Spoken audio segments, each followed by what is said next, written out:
This is the Defender Radio News Brief.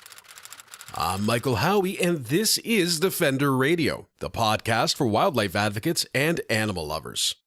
We got some terrific reviews as part of our contest on the last episode, and the winner of the t-shirt giveaway is Laura. Remember to review the show on iTunes and send in a screen grab so you might win a Defender Radio shirt, because we're doing the contest again. A new winner will be announced next week, so get your reviews up today. Cougars have been in the news recently, particularly in British Columbia. Conflict with Canada's big cats isn't overly common, but when cougars end up in communities, lethal action seems to be the first response. I personally know next to nothing about cougars, and that's why I called up Bryce Casavant. Bryce is a former conservation officer who made international headlines when he refused orders to kill 2 healthy bear cubs. Educating residents on safely coexisting with wildlife remains a passion of his, as he writes for his own blog and is frequently contacted by media to serve as an expert source. He joined Defender Radio to discuss who cougars are, how to distinguish between sensationalism and fact when we're talking about the big cats, and what we can all do to promote coexistence with cougars and other wildlife across Canada. This is a news brief version of our interview. The full interview will be made available later this week at thefurbears.com, iTunes, or anywhere else you listen to podcasts. In talking about cougars in British Columbia, particularly following a conflict situation, the difference between scientific fact and speculation or anecdotal information gets conflated. According to Bryce, there aren't even any reliable population estimates, and that itself can lead to confusion. Population estimates in British Columbia, they are partially based on anecdotal information, what people see, what people think and feel, not necessarily on hard scientific fact.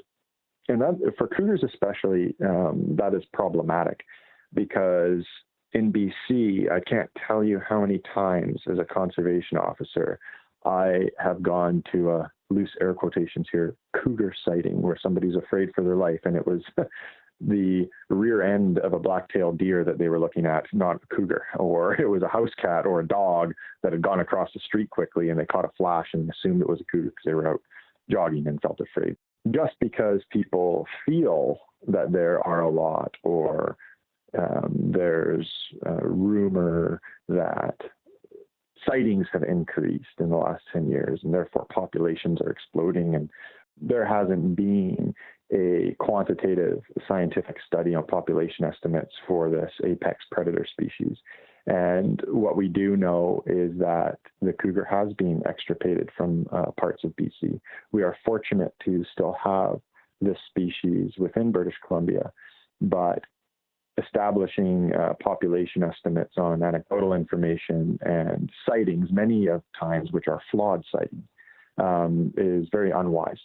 While there are many ways to prevent conflict with cougars at home or on the trail, and those are discussed in our full-length interview, it all starts with simply being aware that wildlife is around us.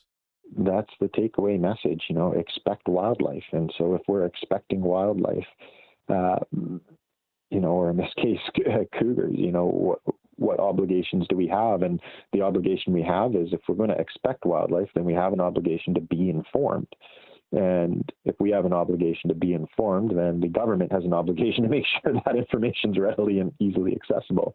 And I think those 3 things combined, expectation, expect it, being informed, get the information you need to recreate safely and have a positive experience, and ensuring that information that we need is easily and readily accessible are sort of the triangle of being able to overcome some of the stigmas associated with the cougar, being elusiveness and its predatory traits.